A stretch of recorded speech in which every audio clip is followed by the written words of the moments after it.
রাসেল, তুমি বাইক নিয়ে আইছো লঘুনন্দর পাহাড়ে, বাইক নিয়ে আসার উদ্দেশ্য কি? তুমি তো হেঁটে আসতে পারতা। এত সুন্দর 2 লাখ টাকার বাইক তুমি নিয়ে আসছো লঘুনন্দর পাহাড়ে, তোমার কি একটু বলতে ভয় নাই? নিজের এলাকা, নিজের পাহাড়, নিজের এলাকা।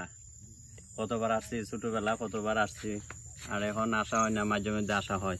অনেকদিন পর আসলাম, ওই বাইক দিয়ে একটু ঘুরে আসি, সময় নাই। বলছো না কিছুক্ষণ আগে, এটা কিন্তু জীবন না, চাকরি অফিস এটা কিন্তু জীবন না।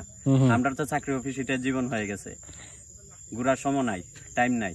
তাই এটা তো এই জন্য আজকে ভ্রমণে বাইক বের হয়েছে। আসলে ভ্রমণ করলে নাকি মানুষের জ্ঞান বৃদ্ধি হয়, মানুষের মনে শান্তি আসে, এটা কি সত্য? অবশ্যই সত্য। ভ্রমণে বের হলে মানুষের মন মাইন্ড দুইটি ফ্রেশ থাকে। আচ্ছা, মানসিক অশান্তিতে থাকে।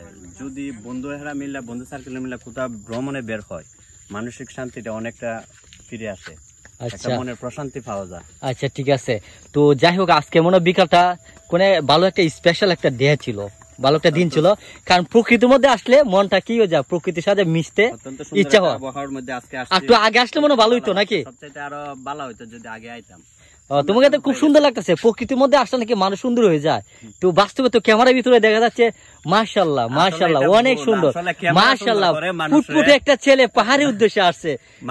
ক্যামেরা সুন্দর করে, কিন্তু তাই যতটুকু সুন্দর তার চাইতে ক্যামেরা আরো বেশি সুন্দর করে। তবে ক্যামেরার ভিতরে অনেক মানুষের ছবি সুন্দর হয় না, তবে আপনার ছবি দেখাতে তো মনে হচ্ছে যে কোন একটা আকৃতি, প্রকৃতির সাজানো আল্লাহ সৃষ্টি এক মানব জাতি, ক্যামেরা সুন্দর করে, ক্যামেরা সুন্দর করে। আচ্ছা ঠিক আছে, মাশাআল্লাহ, অপরূপ সুন্দর ওভারভিউ লঘুনন্দন পাহাড়।